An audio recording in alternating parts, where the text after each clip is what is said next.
তুমি আমার জীবন বাঁচালে, কিন্তু কে কোথায় আছিস আমায় বাঁচা। এরপর ওই জাদুর মা মা, আজ খুব রোদ গরম, আমি বাইরে যাব না। তুমি কাজে থেকে বাড়ি ফিরে আসার সময় আমার জন্য 2টি আপেল নিয়ে এসো। আমার আপেল খেতে খুব ইচ্ছে করছে। বেশ মা, আমি তোমার জন্য আপেল নিয়ে আসব। আমি এবার আসি। মা, তুমি এই রোদে গরমের মধ্যে সাবধানে যেও আর সাবধানে কাজকর্ম করো। বেশ রে, তুই চিন্তা করিস না। এই বলে টুনি কাজে চলে যায়। কিছুক্ষণ পর টুনি কাজ করে বাড়ি ফিরে আসার সময় বলে, মেয়েটা আপেল খাবে বলছিল, কিন্তু আজ কোনো টাকা পয়সা পেলাম না। কি করে আপেল কিনবো? যাই দেখি বনের দিকে, যদি কোনো আপেল গাছ দেখতে পাই তাহলে ওই গাছ থেকে 2-1টা আপেল পেড়ে নিয়ে যাব মেয়েটার জন্য। যেতে যেতে সে বনের গভীরের মধ্যে চলে যায় আর সে একটা আপেল গাছ দেখতে পায়, কিন্তু ওই গাছে একটিও আপেল নেই। সেটা দেখে টুনি একটু মন খারাপ হয়ে যায়। তখনই হঠাৎ সে একটি কান্নার আওয়াজ শুনতে পায়। তাই সে এদিকে ওদিকে দেখে আর কাউকে দেখতে না পেয়ে তাই সে ওই কান্নার আওয়াজের দিকে যায়। একটু এগোতেই দেখে যে একটি মরা গাছের ভিতর থেকে ওই আওয়াজটা আসছে। তুমি বন্ধু, আমাকে একটু জল দেবে? রোদে তাপে আমার ডালপালা সব শুকিয়ে গেছে আর তাতে আমার খুব কষ্ট হচ্ছে। তুমি যদি জল দাও তাহলে আমার জীবনটা বাঁচবে। বেশ বন্ধু, দাঁড়াও, আমি তোমার জন্য জল নিয়ে আসছি।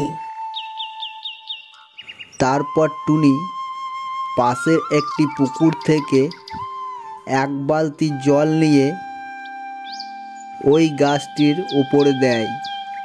তারপর গাছটি আবার আগের রূপে ফিরে আসে আর বলে, বন্ধু, তুমি খুব ভালো, তুমি আমার জীবন বাঁচালে, কিন্তু তোমাকে দেখে যেন কেমন চিন্তিত চিন্তিত লাগছে।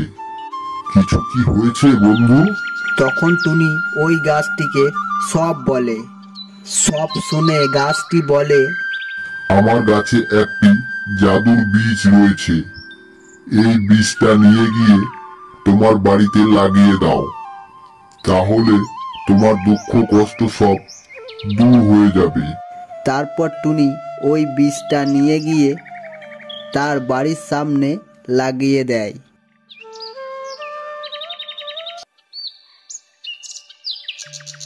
পরের দিন সকালে দেখে একটি গাছ হয়েছে। বেশ কয়েকদিন পর দেখে গাছটিতে অনেক আপেল হয়েছে। সেটা দেখে টুনি খুব খুশি হয় আর টুনির বাচ্চা পেট ভরে আপেল খায়।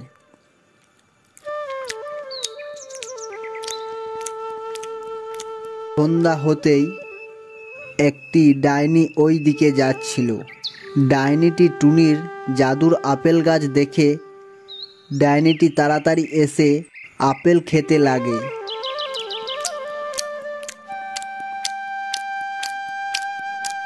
কিছুক্ষণ পর ডাইনিটি খুব চিৎকার করে আর বলে, এই আপেলে কি রয়েছে? আমার পেট জ্বলে পুড়ে যাচ্ছে। এই আপেল খেয়ে আমার জীবনটা গেল রে। কে কোথায় আছিস আমায় বাঁচা।